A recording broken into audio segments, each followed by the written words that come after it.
Para mí es un verdadero placer poder presentarme. Soy el doctor Nicolás Espinosa, médico neurólogo infantil, graduado en el Hospital Italiano de Buenos Aires.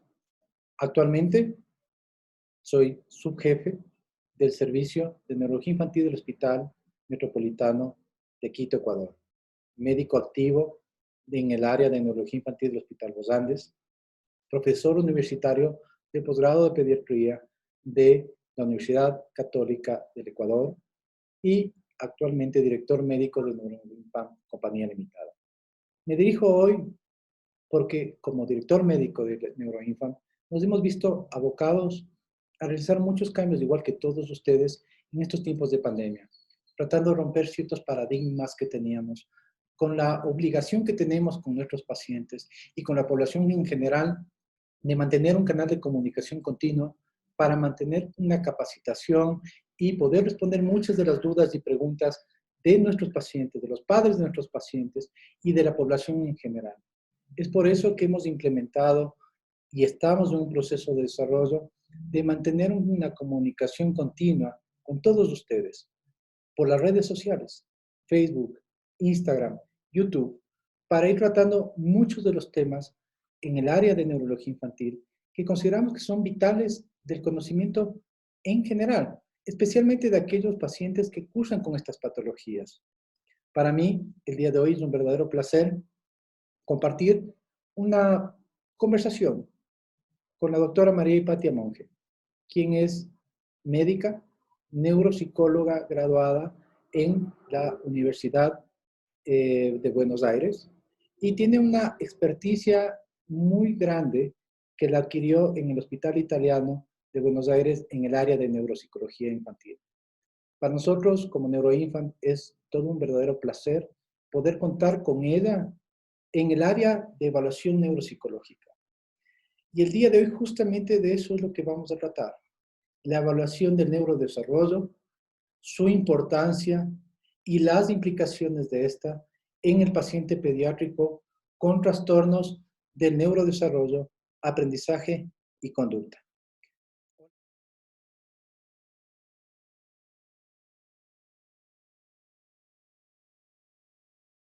Por favor, Maripata. Qué gusto. ¿Cómo estás? Bien, todo bien. ¿Tú? Muy bien, perfecto.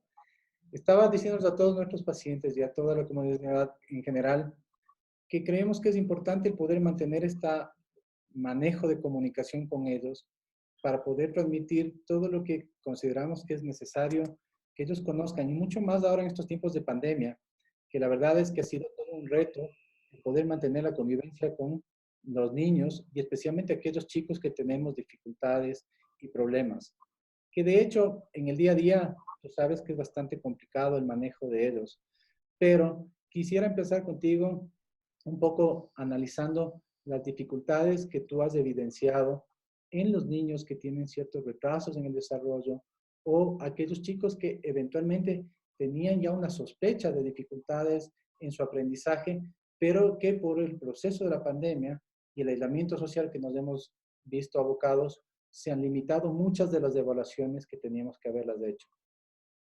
Bueno, es súper importante principalmente saber que para nosotros como padres, este proceso de pandemia nos ha permitido vivenciar el día a día de los niños y evidenciar lo que está pasando, ¿sí? Porque muchas veces se queda en una inquietud escolar, muchas veces los profesores nos transmiten tal vez alguna inquietud en nuestros niños, pero este proceso de pandemia nos ha permitido visualizar 24/7 a nuestros chicos en la clase, en la casa, y eso nos permite que nosotros con nuestros propios ojos veamos cuáles son las deficiencias y también las fortalezas de nuestros niños. Entonces, muchas veces el hecho de nosotros estar las 24 horas al día con los niños nos permite saber exactamente cuáles son las dificultades de nuestros pequeños y poder pedir ayuda a un proceso de evaluación en este caso, ¿sí? Y a los niños que ya venían con un diagnóstico de un retraso, con ciertas dificultades en ciertas áreas del desarrollo, del aprendizaje, de la conducta, ha sido muy difícil porque muchas veces se ha interrumpido el proceso de manejo, de tratamiento, de control, de terapias, y se nos ha hecho un poco difícil manejar esta parte virtual para seguir con los tratamientos. Por eso es importante y es un buen momento que conozcamos cuál es el beneficio de hacer una evaluación tanto del desarrollo, de conducta, de aprendizaje o una evaluación neuropsicológica simplemente para conocer las fortalezas y debilidades de un niño. Bueno, qué importante lo que tú acabas de comentar, porque muchos papás justamente tenían esta duda, tenían muchos señalamientos por parte de la escuela, eventualmente cuidadores, de dificultades que notaban en la conducta o en el aprendizaje de ellos. Pero claro, el tener que mantener, por ejemplo, una escolaridad en casa hizo que los padres puedan evidenciar muchas veces las dificultades que los niños venían presentando e incluso se magnificaron algunas de estas, lo cual obviamente en nuestro caso nos ha llevado a un motivo de consulta permanente y persistente. ¿Por qué? Porque obviamente los padres empezaron a notar estas dificultades. Obviamente hay que destacar que el mismo hecho de tener un encierro, los cambios en las rutinas diarias, tienen un impacto definitivamente, como en cualquier otro chico. Pero creo que estos impactos fueron mucho más evidentes en este grupo o esta población pediátrica. No sé qué es lo que tú opinas. Bueno, el proceso de encierro, de incertidumbre, de no saber qué es lo que va a pasar, de todo el cambio de reglas y normas que hemos tenido en este proceso de pandemia, hace que los niños per se tengan una sensación de ansiedad, una sensación de curiosidad de lo que va a pasar posteriormente. Entonces, muchos de los trastornos que no estaban diagnosticados o que ya estaban diagnosticados empiezan a mostrar síntomas que son llamativos para los papás, o los niños que ya tenían un diagnóstico previo exacerban esos síntomas por la situación de ansiedad que se puede presentar en esta pandemia. Entonces, muchas veces sí se ha visto exacerbado el cuadro de muchos niños, muchas conductas han incrementado su presencia, especialmente las que son conductas disruptivas, pero también esto tiene un lado bueno que nos ha permitido que como familia podamos generar un núcleo de trabajo y hacer un trabajo intensivo con nuestros chicos en lo que muchas veces no podíamos hacer por el trabajo o por la situación en sí del tiempo que nosotros manejamos como padres. Perfecto. Yo te quiero hacer una pregunta. Está muy claro que los chicos que ya evidenciaban problemas, incluso señalamientos desde las escuelas, incluso ya tenían ciertos diagnósticos en problemas de aprendizaje, conducta o en su desarrollo. Pero creo que es importante también señalar este grupo de niños que finalmente no tenían ya una orientación previa o tenían un diagnóstico previo, un señalamiento de la escuela.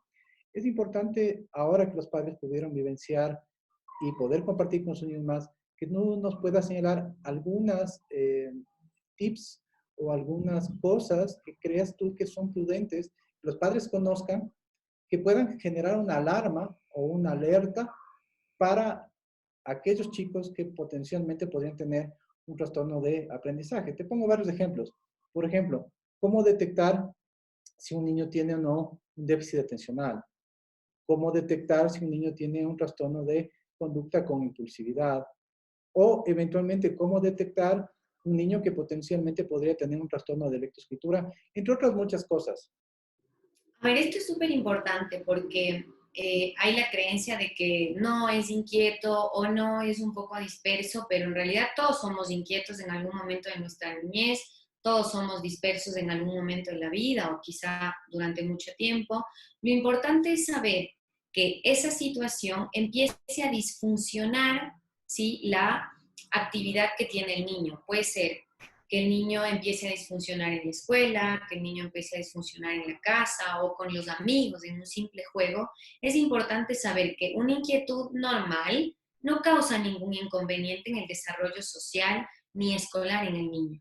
Nosotros nos empezamos a preocupar como padres de que esa inquietud, ¿sí? Esa desatención, ese mal manejo de las respuestas, esa impulsividad que tienen, ese bajo control para inhibir las emociones, ya está causando un deterioro, tanto en el aprendizaje o en el entorno familiar o en el momento de sostener una relación social con un par, con un niño de la misma edad.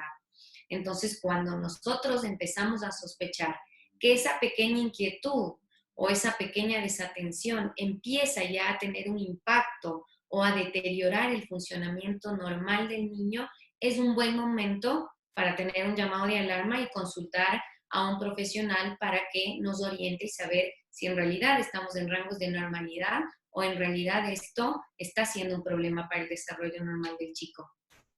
Muy bien, muy importante lo que tú señalas, sobre todo con el tema de poder diferenciar el rango de normalidad de algo habitual y cuando esto finalmente se convierte en un trastorno. Y claro, la definición de trastorno es esto, que te empieza a generar una disfunción o una alteración en la dinámica del día a día. Varios ejemplos, solamente un poco para puntualizar y complementar lo que tú acabas de señalar. Aquel chico que tiene un déficit atencional es un niño que tiene un problema en la persistencia o perseverancia, o sea, es aquel que le cuesta quedarse en una sola tarea el tiempo necesario hasta completarla. Y claro, esto finalmente genera una disfunción por tiempos cortos de atención. Tienen una velocidad de procesamiento más prolongada, o sea, se demoran mucho más en ejecutar las cosas o tienen olvidos permanentes, que muchas veces pueden ser catalogados por los padres como que es un niño malcriado o un niño que no tiene voluntad para hacer las cosas. Pero realmente, si tú te pones a evaluar profundamente, son realmente olvidos. En esto que se llama memoria de trabajo, esta capacidad de mantener la información en tu cabeza para poder ejecutar una tarea. Y por el otro lado, el niño impulsivo que le cuesta frenar antes de ejecutar. Y hay esta impulsividad motora, que justamente son chicos que están constantemente inquietos, que suben, bajan, trepan, corren, y que incluso pueden tener cierto tema disruptiva para sus hermanos, para amigos, primos, o para los mismos padres. Aquellos chicos que tienen impulsividad verbal, o sea, que no pueden frenar las cosas que dicen, hablan excesivamente, o a veces como que no te ponen esto que nosotros vemos un filtro, esto que no pueden parar antes de decir ciertas cosas que incluso podrían ser hirientes. Y el bajo control emocional con excesivas respuestas de rabietas, ira, rabia, o incluso también llanto o respuestas excesivamente afectivas. Y claro, cuando tú notas que esto empieza a disfuncionar, que esa es la palabra importante que tú señalaste, en el ámbito familiar, en el ámbito social, en el ámbito escolar, en su aprendizaje, pues es importante acudir a un profesional que esté muy calificado, que tenga obviamente las certificaciones necesarias para que pueda hacer una adecuada evaluación y tratar de definir si es que existe o no finalmente un trastorno asociado. Y acá viene la parte importante de lo que queríamos charlar contigo hoy.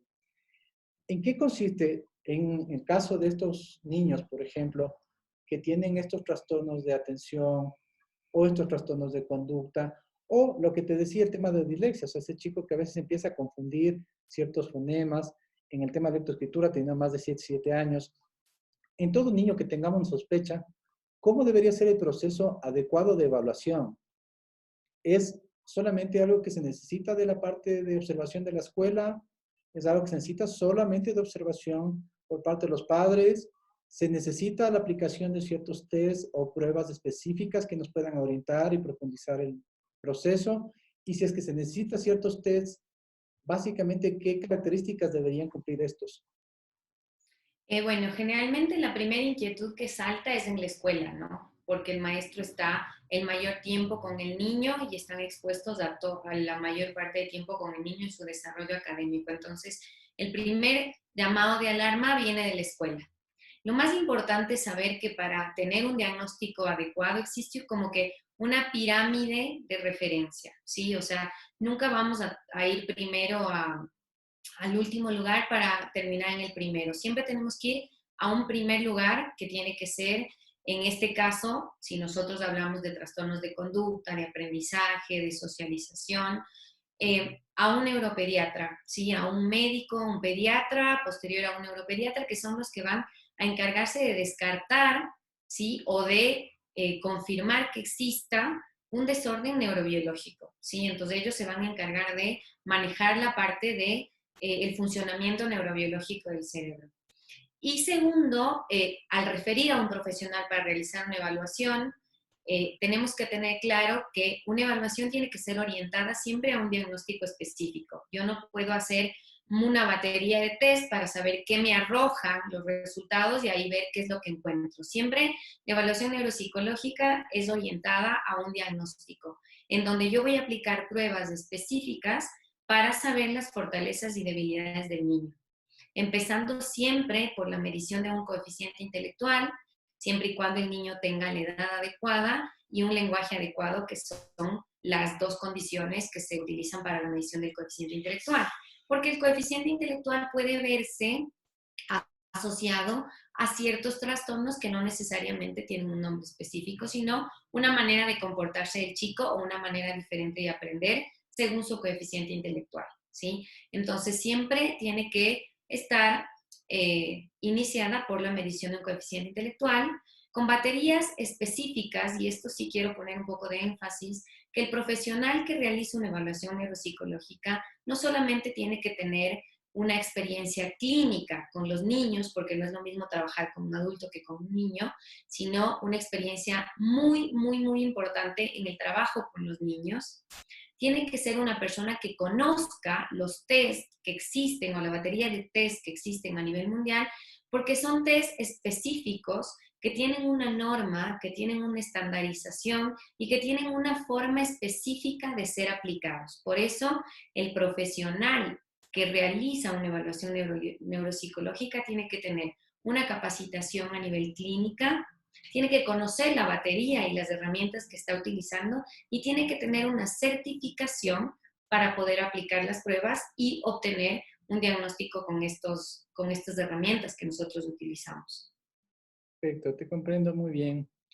Un poco para puntualizar lo que tú señalas, que siempre es importante basarse en la parte clínica, que obviamente el abordaje inicial nos dan a los médicos, obviamente los padres y la escuela muchas veces, o también cuidadores o familiares directos.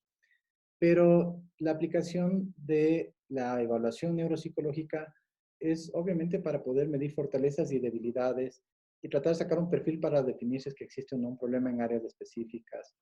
Tú señalaste básicamente que se deben utilizar test o pruebas que sean estandarizadas, o sea, que sirvan para esto. Y que muchas de estas pruebas no solamente sean, y esto también te quiero pedir que un poco puntualices más y digas un poco más para el conocimiento de nuestros pacientes y de toda la población general, que muchas de estas pruebas, si bien existen pruebas cualitativas, existen otras pruebas cuantitativas. Porque desafortunadamente lo que nosotros vemos muchas veces en la práctica de la consulta diaria es que cuando recibimos niños con evaluaciones neuropsicológicas o psicopedagógicas, muchas de las veces recibimos evaluaciones que básicamente, por ejemplo, hacen medición de coeficiente intelectual con tareas o pruebas que no están estandarizadas, que es lo que hablamos, o sea, no sirven para evaluar esto.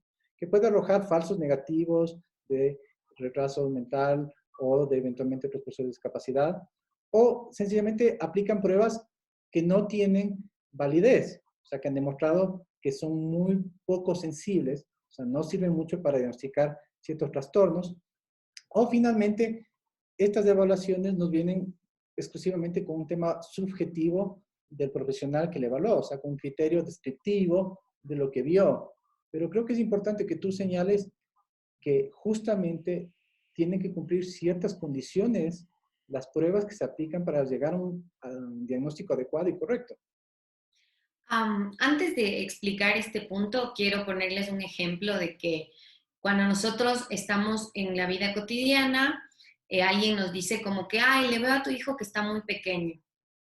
Y yo le digo, no, no, está normal. Entonces, subjetivamente yo puedo decir que está normal o que está pequeño, pero para saber exactamente si está pequeño o grande para su edad cronológica, voy al pediatra, el pediatra le mide, pone la curva, el percentil y me dice, bueno, en realidad está pequeño para su edad o está normal para su edad. Entonces, la evaluación lo que hace es eso, ¿sí? Cuantificar una visión clínica subjetiva y ubicar al niño en rangos en comparación con los niños de su edad a nivel mundial, ¿sí? Por eso existen normas y los test son normatizados o baremizados. Entonces, cuando nosotros aplicamos una prueba, vamos a saber que es mandatoria la parte clínica, ¿sí? O sea, de entrada, la clínica es mandatoria.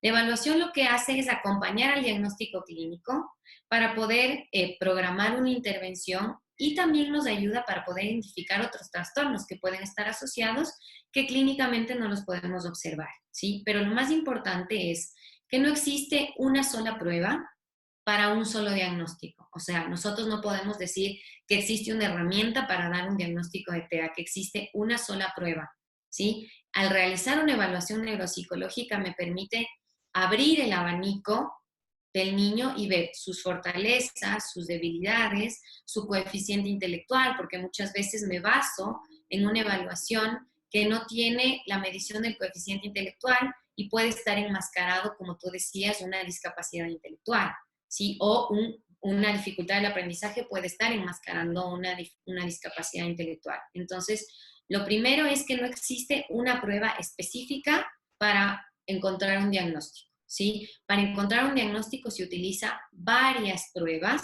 que son estandarizadas y están escritas y están evidenciadas científicamente. Están escritas en protocolos a nivel mundial qué pruebas se deben utilizar para llegar a estos diagnósticos. Y por eso es que las pruebas son súper importantes y tienen un apoyo estadístico y un apoyo de certificaciones súper importantes que las personas que realizamos estas pruebas tenemos que certificarnos para poder aplicar estas pruebas, para poder saber qué vamos a encontrar o qué vamos a buscar con estas pruebas. Entonces, por eso es importante que la persona que realiza la evaluación neuropsicológica tenga conocimiento de las pruebas que son específicas para cada trastorno y que no solamente una prueba nos va a dar el diagnóstico, sino el criterio clínico primero y todo lo que nosotros, ¿sí?, cuantitativamente podamos ubicar al niño según su norma para saber si está en rangos de normalidad o existe algún desvío en alguna habilidad que el niño tenga. Bueno, está súper claro que se necesitan herramientas que sean estandarizadas, que desafortunadamente no todo el mundo las tiene, incluso muchas veces porque son costosas. Necesitamos que la persona que va a realizar esto tenga la experticia necesaria, tanto en manejo con niños como en la aplicación de pruebas y en saber interpretar los resultados, que también es un proceso importantísimo. La pregunta acá, y que tal vez es la que siempre nos hacen los papás, ¿cuándo es un buen momento para hacer una evaluación neuropsicológica? O sea, apenas nosotros empezamos a identificar que hay ciertas dificultades en el proceso de aprendizaje, en el proceso conductual, o cuando hay algún problema específico, o cuando ya las cosas son muy evidentes, muy marcadas y realmente ya generan una disrupción muy significativa en la convivencia de ese niño en la parte escolar, familiar o social. O sea, ¿cuándo es el mejor momento para realizar una evaluación? Y finalmente, ¿esa evaluación tiene alguna utilidad después para aplicar alguna parte terapéutica que mejore la condición del niño para subsanar las dificultades que logremos evidenciar? A ver, no existen tiempos específicos para realizar una evaluación, ¿sí? Pero, por ejemplo, para ir concretando un poco, una evaluación del neurodesarrollo, lo ideal es que si nosotros estamos viendo que a nuestro niño le cuesta más que a los otros alcanzar un hito del desarrollo establecido para su edad, es una buena edad para consultar al pediatra y decir, ¿será que le puedo hacer una evaluación para ver si está cumpliendo los hitos del desarrollo? ¿Sí? Si a mi niño le cuesta mucho caminar, tengo que hacer una terapia de estimulación para que camine, es como que un buen momento para hacer una evaluación del neurodesarrollo. No necesariamente porque vayamos a encontrar una patología, sino para poder orientar a los padres en una buena estimulación y que el niño empiece a tener un desarrollo un poco más acorde a su edad, ¿sí? En cuanto a la evaluación del neurodesarrollo, es súper importante saber que hay muchas alertas o banderas rojas que se llaman en pediatría que ya nos deben llamar mucho la atención antes de los 3 años. Y esto es algo que los papás tienen que tener muy presente. Por ejemplo, que el niño no les mire directamente a los ojos, que no les muestre las cosas, que no les busque para jugar, ¿sí? Que no invite al juego, eso de manera muy temprana. Y también cuando ya existe una alteración en la adquisición del lenguaje, no esperar hasta los 2, 3 años de que ya el niño no habla y va a hablar. Entonces, son cosas muy puntuales que los papás tienen que tener muy claro de las alertas que tendrían que hacer para hacer una evaluación del neurodesarrollo. Pero genial. ¿Sí? Creo que mientras más temprana sea la implementación de la evaluación y que nos permita identificar tempranamente un posible diagnóstico o trastorno o afectación en el neurodesarrollo, obviamente es mucho más útil para el niño porque mientras más tempranas sean las intervenciones que finalmente nosotros podamos implementar en cada caso específico, el pronóstico es mejor. Y hay que entender que digamos, si entendemos los trastornos del neurodesarrollo como justamente esto, un trastorno médico, neurobiológico, utilizando la palabra que tú señalaste, claro, es como cualquier trastorno médico. O sea, si tú muchas veces lo inicias un adecuado abordaje desde una parte inicial, temprana, obviamente la resolución muchas veces es mucho más sencilla y finalmente genera menos impactos a largo plazo. Pero si tú Exacto. dejas de avanzar, esto muchas veces es difícil resolverlo o cuando lo hacemos no logramos una resolución absoluta. Y esta es realmente la importancia de realizar una buena evaluación, primero clínica. Perdón, yo lo que diría es al revés. Primero que haya una adecuada identificación de los problemas por parte de los padres y las escuelas. Existe una referencia temprana de los niños que tienen dificultades a los especialistas pertinentes. Y en este caso, también es importante señalar que tienen que ser referidos a pediatras o neurólogos infantiles que tengan experiencia en este campo y no dejarse engañar o llevarse por otro tipo de campos que finalmente no están completamente capacitados. Y esto en los trastornos de neurodesarrollo es muy importante, porque el perder tiempo con la capacidad que tenemos muchas veces de plasticidad neuronal y generar el aprendizaje en edades tempranas, si perdemos esas ventanas pequeñas en las cuales nosotros podíamos estimular, en las cuales nosotros podíamos generar un cambio, finalmente termina esto afectando el desarrollo global a largo plazo y de manera permanente. Entonces, por eso un poco la pregunta era, nada, mientras más temprano podamos generar la evaluación, mejor. Mientras más temprano pueda generarse la intervención, mejor. Y finalmente, la referencia tiene que ser también por parte de los pediatras, escuelas, los psicólogos, temprano. No sé si tú quieres comentar algo más para finalizar el día de hoy.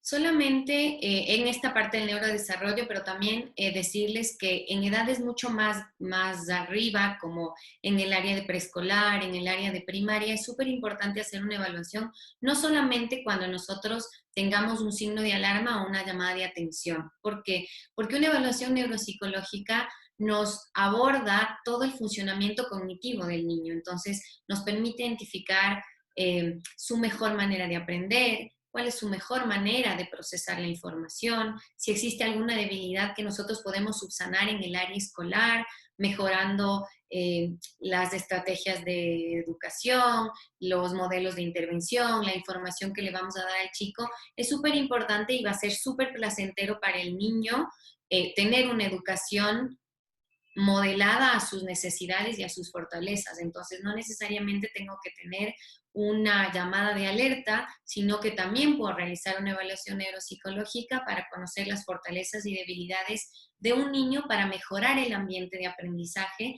y el ambiente de desarrollo sociofamiliar o socioemocional para que él tenga un desarrollo un poco más confortable. No necesariamente tengo que acudir a una evaluación neuropsicológica porque tengo alguna alteración. Excelente. Eh, Seguro nos vamos a seguir uniendo por esta vía y creo que es importante ir profundizando cada una de las cosas que hemos hablado. Tú has señalado muchas cosas y te voy a invitar sobre cuáles son las banderas rojas en el tema del neurodesarrollo. Por ejemplo, el tema de los test específicos, hablar mucho más sobre ellos. Y solamente para despedirnos, como para que dejes un abreboca para lo que viene en las siguientes sesiones, existen evaluaciones que puedan ser específicas para grupos pediátricos específicos, como por ejemplo los trastornos del espectro autista. Solamente quiero un señalamiento muy corto porque estoy seguro que vamos a tener que hacer un nuevo programa con relación a este tema específico. A ver, existen evaluaciones específicas para niños en edades etarias menor de los 3 años, menor de los 5 años, que es nuestra área de mayor preocupación porque es donde el cerebro podemos moldear por la plasticidad neuronal que tiene. Entonces existen pruebas específicas, baterías específicas que vamos a estar hablando posteriormente, que son las pruebas de oro para el neurodesarrollo, que pueden ser el Bailey, el Vineland, el VAS, helados, el ADR, escalas de conducta socioemocional. Entonces, esas son muchas de las pruebas que sí son específicas para el diagnóstico, que no se toman aisladas, pero sí.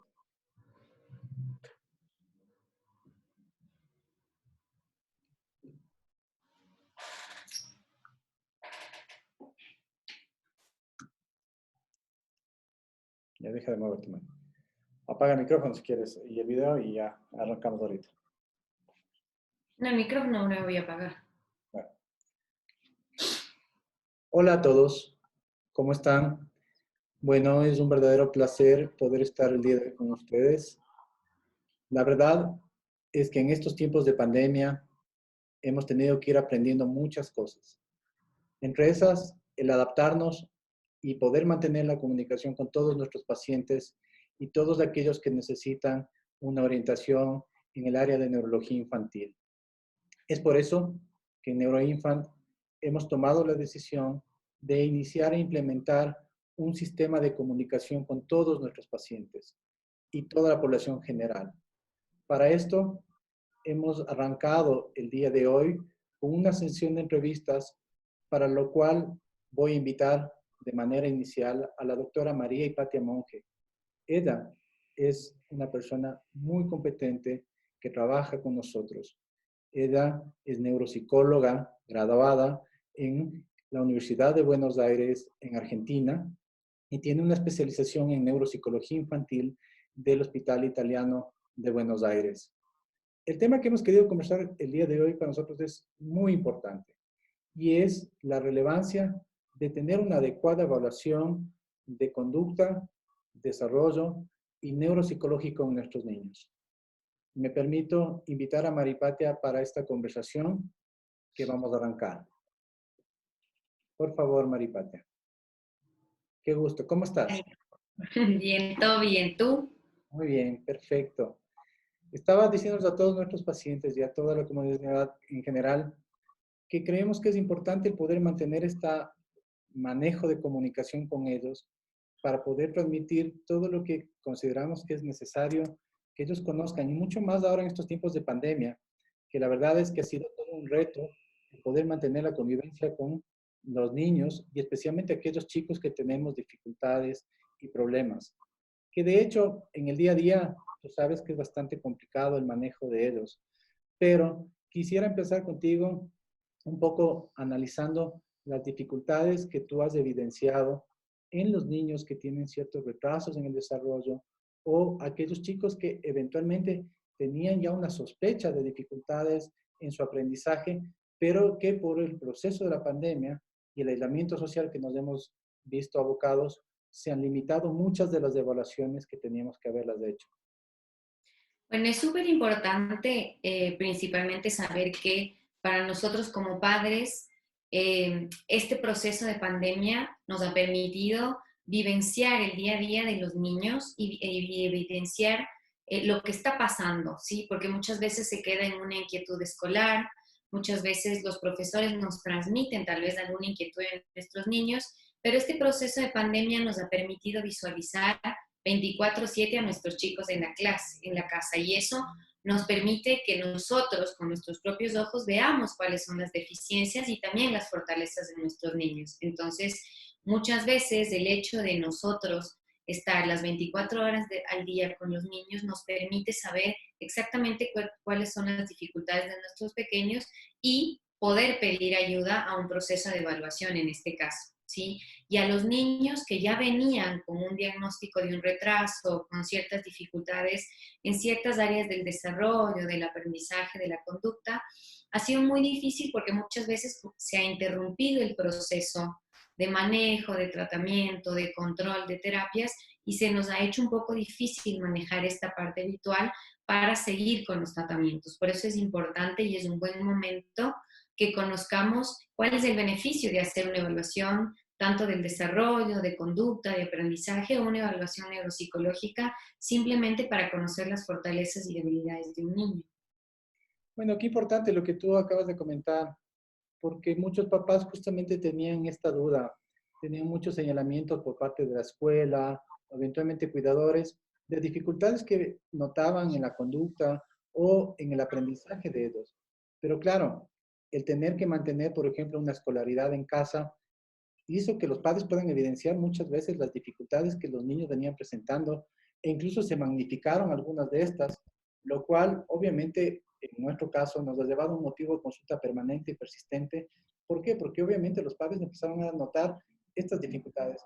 Obviamente hay que destacar que el mismo hecho de tener un encierro, los cambios en las rutinas diarias, tienen un impacto definitivamente, como en cualquier otro chico.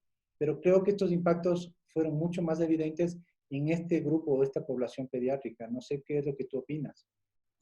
Bueno, el proceso de encierro, de incertidumbre, de no saber qué es lo que va a pasar, de todo el cambio de reglas y normas que hemos tenido en este proceso de pandemia, hace que los niños per se tengan una sensación de ansiedad, una sensación de curiosidad de lo que va a pasar posteriormente. Entonces, muchos de los trastornos que no estaban diagnosticados o que ya estaban diagnosticados empiezan a mostrar síntomas que son llamativos para los papás, o los niños que ya tenían un diagnóstico previo exacerban esos síntomas por la situación de ansiedad que se puede presentar en esta pandemia. Entonces, muchas veces sí se ha visto exacerbado el cuadro de muchos niños, muchas conductas han incrementado su presencia, especialmente las que son conductas disruptivas, pero también esto tiene un lado bueno que nos ha permitido que como familia podamos generar un núcleo de trabajo y hacer un trabajo intensivo con nuestros chicos en lo que muchas veces no podíamos hacer por el trabajo o por la situación en sí del tiempo que nosotros manejamos como padres. Perfecto. Yo te quiero hacer una pregunta. Está muy claro que los chicos que ya evidenciaban problemas, incluso señalamientos desde las escuelas, incluso ya tenían ciertos diagnósticos en problemas de aprendizaje, conducta o en su desarrollo. Pero creo que es importante también señalar este grupo de niños que finalmente no tenían ya una orientación previa o tenían un diagnóstico previo, un señalamiento de la escuela. Es importante ahora que los padres pudieron vivenciar y poder compartir con sus niños más, que no nos pueda señalar algunas tips o algunas cosas que creas tú que son prudentes, que los padres conozcan, que puedan generar una alarma o una alerta para aquellos chicos que potencialmente podrían tener un trastorno de aprendizaje. Te pongo varios ejemplos. Por ejemplo, cómo detectar si un niño tiene o no un déficit atencional, cómo detectar si un niño tiene un trastorno de conducta con impulsividad o eventualmente cómo detectar un niño que potencialmente podría tener un trastorno de lectoescritura, entre otras muchas cosas. A ver, esto es súper importante porque hay la creencia de que no es inquieto o no es un poco disperso, pero en realidad todos somos inquietos en algún momento de nuestra niñez, todos somos dispersos en algún momento de la vida o quizá durante mucho tiempo. Lo importante es saber que esa situación empiece a disfuncionar, ¿sí? La actividad que tiene el niño. Puede ser que el niño empiece a disfuncionar en la escuela, que el niño empiece a disfuncionar en la casa o con los amigos en un simple juego, es importante saber que una inquietud normal no causa ningún inconveniente en el desarrollo social ni escolar en el niño. Nosotros nos empezamos a preocupar como padres de que esa inquietud, ¿sí? Esa desatención, ese mal manejo de las respuestas, esa impulsividad que tienen, ese bajo control para inhibir las emociones, ya está causando un deterioro, tanto en el aprendizaje o en el entorno familiar o en el momento de sostener una relación social con un par, con un niño de la misma edad. Entonces, cuando nosotros empezamos a sospechar que esa pequeña inquietud o esa pequeña desatención empieza ya a tener un impacto o a deteriorar el funcionamiento normal del niño, es un buen momento para tener un llamado de alarma y consultar a un profesional para que nos oriente y saber si en realidad estamos en rangos de normalidad o en realidad esto está siendo un problema para el desarrollo normal del chico. Muy bien, muy importante lo que tú señalas, sobre todo con el tema de poder diferenciar el rango de normalidad de algo habitual y cuando esto finalmente se convierte en un trastorno. Y claro, la definición de trastorno es esto, que te empieza a generar una disfunción o una alteración en la dinámica del día a día. Varios ejemplos, solamente un poco para puntualizar y complementar lo que tú acabas de señalar. Aquel chico que tiene un déficit atencional es un niño que tiene un problema en la persistencia o perseverancia, o sea, es aquel que le cuesta quedarse en una sola tarea el tiempo necesario hasta completarla. Y claro, esto finalmente genera una disfunción por tiempos cortos de atención. Tienen una velocidad de procesamiento más prolongada, o sea, se demoran mucho más en ejecutar las cosas, o tienen olvidos permanentes, que muchas veces pueden ser catalogados por los padres como que es un niño malcriado o un niño que no tiene voluntad para hacer las cosas. Pero realmente, si tú te pones a evaluar profundamente, son realmente olvidos. En esto que se llama memoria de trabajo, esta capacidad de mantener la información en tu cabeza para poder ejecutar una tarea. Y por el otro lado, el niño impulsivo que le cuesta frenar antes de ejecutar. Y hay esta impulsividad motora, que justamente son chicos que están constantemente inquietos, que suben, bajan, trepan, corren, y que incluso pueden tener cierto tema disruptiva para sus hermanos, para amigos, primos, o para los mismos padres. Aquellos chicos que tienen impulsividad verbal, o sea, que no pueden frenar las cosas que dicen, hablan excesivamente, o a veces como que no te ponen esto que nosotros decimos un filtro, esto que no pueden parar antes de decir ciertas cosas que incluso podrían ser hirientes. Y el bajo control emocional con excesivas respuestas de rabietas, ira, rabia, o incluso también llanto o respuestas excesivamente afectivas. Y claro, cuando tú notas que esto empieza a disfuncionar, que esa es la palabra importante que tú señalaste, en el ámbito familiar, en el ámbito social, en el ámbito escolar, en su aprendizaje, pues es importante acudir a un profesional que esté muy calificado, que tenga obviamente las certificaciones necesarias para que pueda hacer una adecuada evaluación y tratar de definir si es que existe o no finalmente un trastorno asociado. Y acá viene la parte importante de lo que queríamos charlar contigo hoy. ¿En qué consiste, en el caso de estos niños, por ejemplo, que tienen estos trastornos de atención o estos trastornos de conducta, o lo que te decía el tema de dislexia, o sea, ese chico que a veces empieza a confundir ciertos fonemas, en el tema de lectoescritura, teniendo más de 7 años, en todo niño que tengamos sospecha, ¿cómo debería ser el proceso adecuado de evaluación?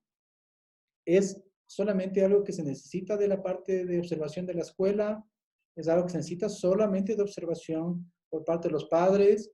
¿Se necesita la aplicación de ciertos test o pruebas específicas que nos puedan orientar y profundizar el proceso? Y si es que se necesita ciertos tests, básicamente, ¿qué características deberían cumplir estos? Bueno, generalmente la primera inquietud que salta es en la escuela, ¿no? Porque el maestro está el mayor tiempo con el niño y están expuestos a la mayor parte del tiempo con el niño en su desarrollo académico. Entonces, el primer llamado de alarma viene de la escuela. Lo más importante es saber que para tener un diagnóstico adecuado existe como que una pirámide de referencia, ¿sí? O sea, nunca vamos a ir primero al último lugar para terminar en el primero. Siempre tenemos que ir a un primer lugar que tiene que ser, en este caso, si nosotros hablamos de trastornos de conducta, de aprendizaje, de socialización, a un neuropediatra, ¿sí? A un médico, un pediatra, posterior a un neuropediatra, que son los que van a encargarse de descartar, ¿sí? O de confirmar que exista un desorden neurobiológico, ¿sí? Entonces ellos se van a encargar de manejar la parte de el funcionamiento neurobiológico del cerebro. Y segundo, al referir a un profesional para realizar una evaluación, tenemos que tener claro que una evaluación tiene que ser orientada siempre a un diagnóstico específico. Yo no puedo hacer una batería de test para saber qué me arrojan los resultados y ahí ver qué es lo que encuentro. Siempre la evaluación neuropsicológica es orientada a un diagnóstico, en donde yo voy a aplicar pruebas específicas para saber las fortalezas y debilidades del niño, empezando siempre por la medición de un coeficiente intelectual, siempre y cuando el niño tenga la edad adecuada y un lenguaje adecuado, que son las dos condiciones que se utilizan para la medición del coeficiente intelectual. Porque el coeficiente intelectual puede verse asociado a ciertos trastornos que no necesariamente tienen un nombre específico, sino una manera de comportarse del chico o una manera diferente de aprender según su coeficiente intelectual, ¿sí? Entonces siempre tiene que estar iniciada por la medición del coeficiente intelectual con baterías específicas, y esto sí quiero poner un poco de énfasis, que el profesional que realiza una evaluación neuropsicológica no solamente tiene que tener una experiencia clínica con los niños, porque no es lo mismo trabajar con un adulto que con un niño, sino una experiencia muy, muy, muy importante en el trabajo con los niños. Tiene que ser una persona que conozca los test que existen o la batería de test que existen a nivel mundial, porque son test específicos que tienen una norma, que tienen una estandarización y que tienen una forma específica de ser aplicados. Por eso, el profesional que realiza una evaluación neuropsicológica tiene que tener una capacitación a nivel clínica, tiene que conocer la batería y las herramientas que está utilizando y tiene que tener una certificación para poder aplicar las pruebas y obtener un diagnóstico con estas herramientas que nosotros utilizamos. Perfecto, te comprendo muy bien.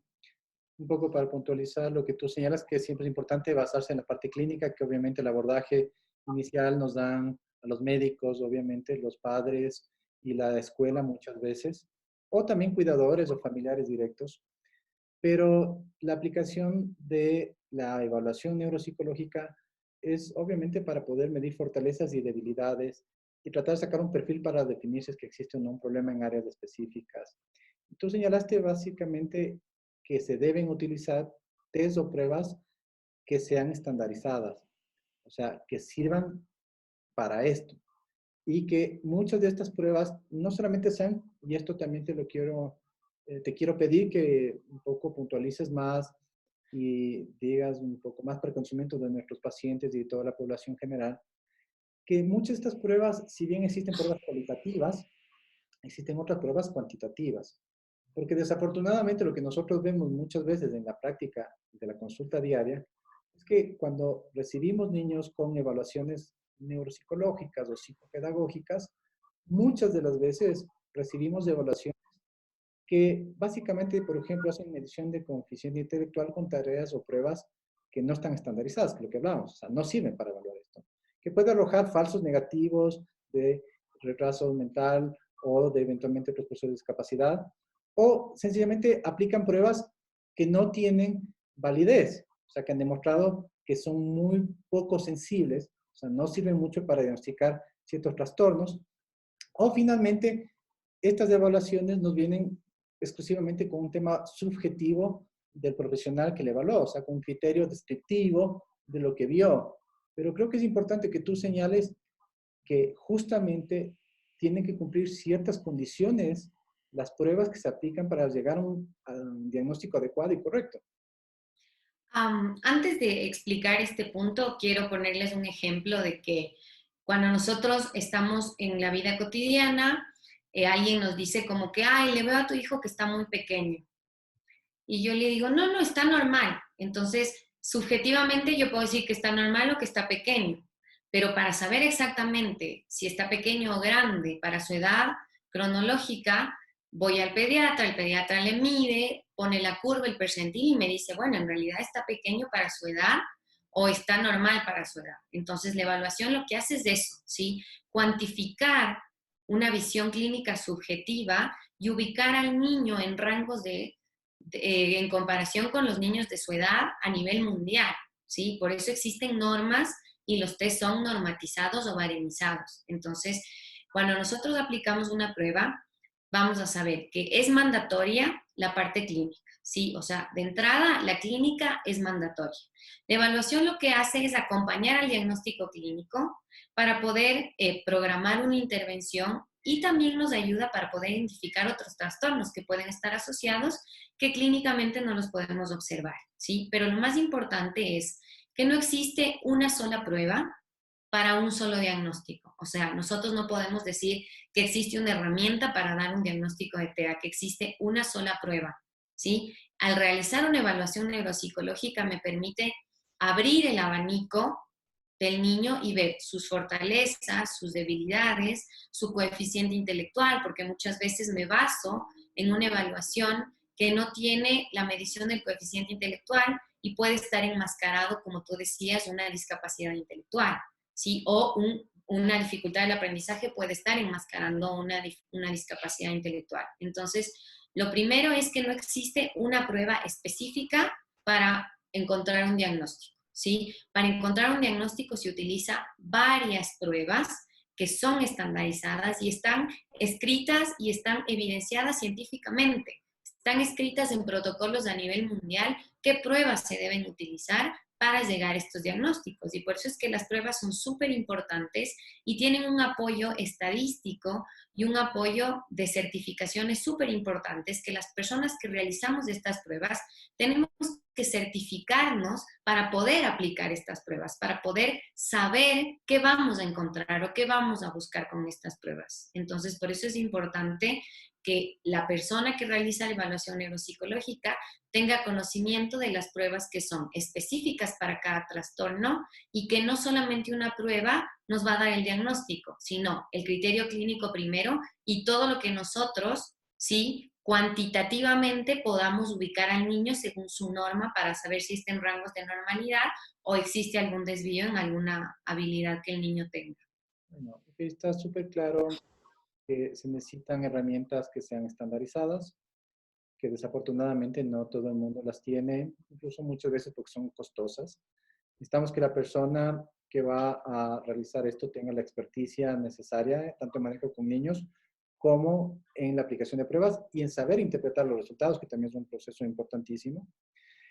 La pregunta acá, y que tal vez es la que siempre nos hacen los papás, ¿cuándo es un buen momento para hacer una evaluación neuropsicológica? O sea, apenas nosotros empezamos a identificar que hay ciertas dificultades en el proceso de aprendizaje, en el proceso conductual, o cuando hay algún problema específico, o cuando ya las cosas son muy evidentes, muy marcadas y realmente ya generan una disrupción muy significativa en la convivencia de ese niño en la parte escolar, familiar o social. O sea, ¿cuándo es el mejor momento para realizar una evaluación? Y finalmente, ¿esa evaluación tiene alguna utilidad después para aplicar alguna parte terapéutica que mejore la condición del niño para subsanar las dificultades que logremos evidenciar? A ver, no existen tiempos específicos para realizar una evaluación, ¿sí? Pero, por ejemplo, para ir concretando un poco, una evaluación del neurodesarrollo, lo ideal es que si nosotros estamos viendo que a nuestro niño le cuesta más que a los otros alcanzar un hito del desarrollo establecido para su edad, es una buena edad para consultar al pediatra y decir, ¿será que le puedo hacer una evaluación para ver si está cumpliendo los hitos del desarrollo? ¿Sí? Si a mi niño le cuesta mucho caminar, tengo que hacer una terapia de estimulación para que camine, es como que un buen momento para hacer una evaluación del neurodesarrollo. No necesariamente porque vayamos a encontrar una patología, sino para poder orientar a los padres en una buena estimulación y que el niño empiece a tener un desarrollo un poco más acorde a su edad, ¿sí?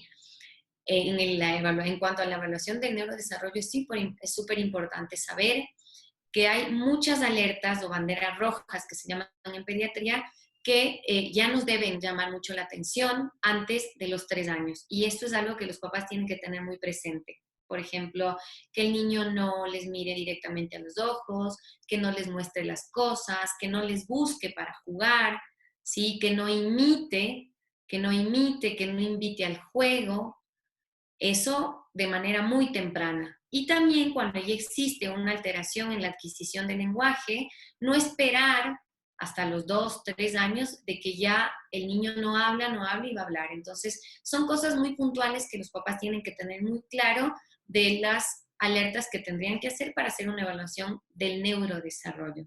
Por ejemplo, ¿Sí?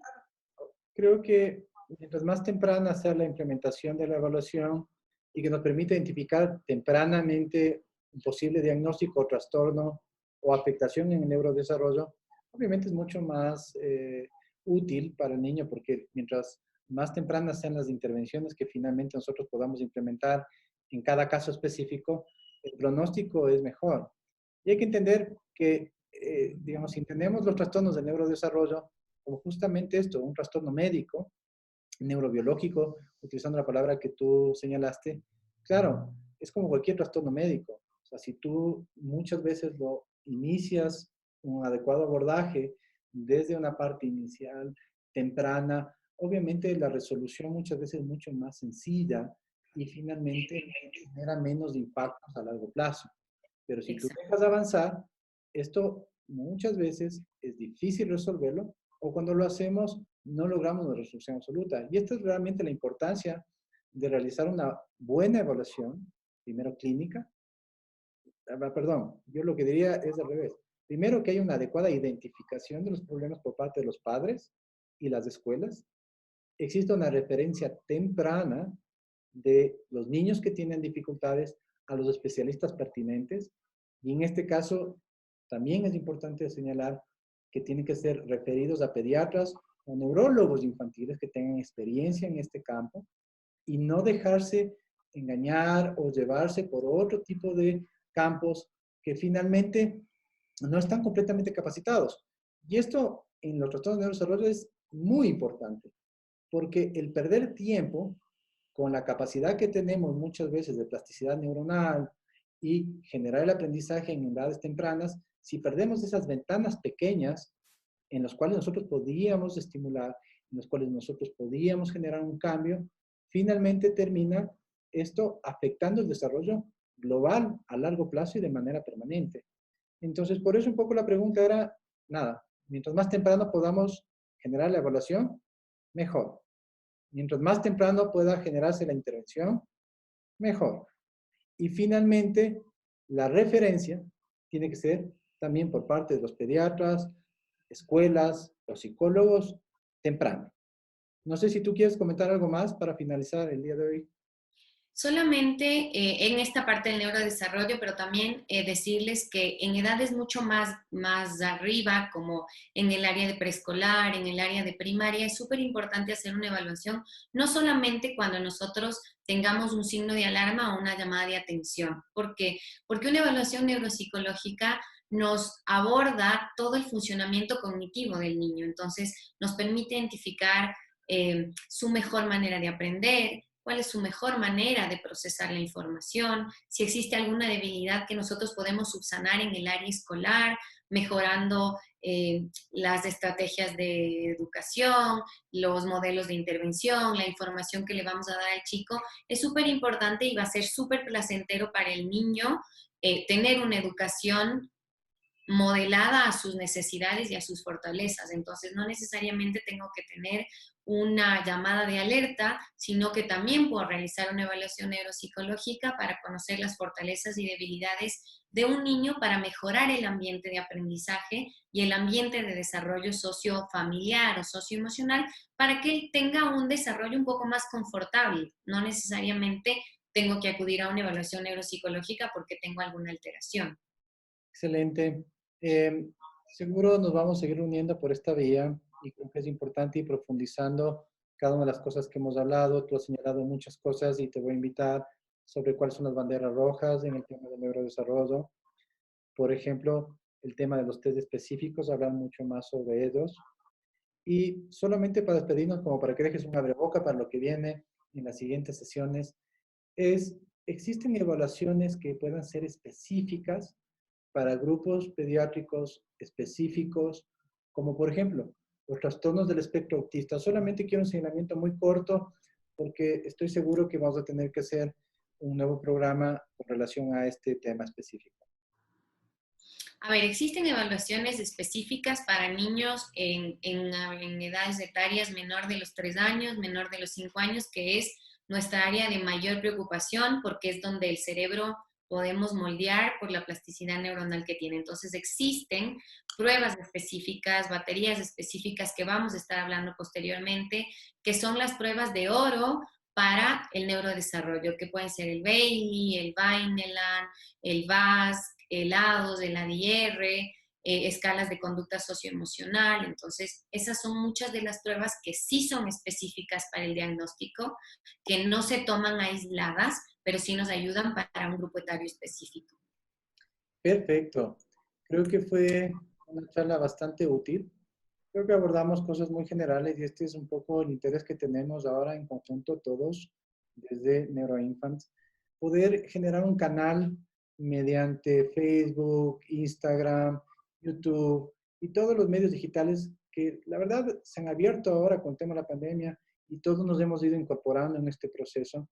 Y creo que nos da la oportunidad de tener un universo mucho más grande, primero para poder mantener el contacto con todos nuestros pacientes y finalmente el poder orientar a muchos pacientes que no tenían una adecuada orientación o a aquellos padres que nunca llegaron a tener un contacto médico que puedan tener ciertas herramientas que les van a ser útiles para cuando tomen la decisión de realizar una evaluación, en este caso de neurodesarrollo. Para mí la verdad fue muy placentero y nada, solamente quería agradecerte y despedirnos. Solamente antes de despedirnos quiero hacerles de acuerdo que visiten nuestra página web, que es www.neuropediatriaquito.com, en donde pueden agendar su cita vía online directamente con cualquiera de los profesionales que trabajamos en Neuroinfant. También pueden encontrar artículos relacionados con lo que nosotros trabajamos, los profesionales que trabajan con nosotros, y decirles que nosotros estamos trabajando presencialmente con todas las normas de bioseguridad para los pacientes, para los padres y para nosotros como profesionales, brindarles la mejor atención y la atención más segura. Y para las personas que no pueden realizar una consulta presencial, en la misma página web pueden tomar un turno para telemedicina para cualquier profesional, que vamos a estar prestos siempre para atenderles. Así que gracias, Nicolás, y nos vemos en una próxima ocasión. Muchas gracias, un placer. Chao.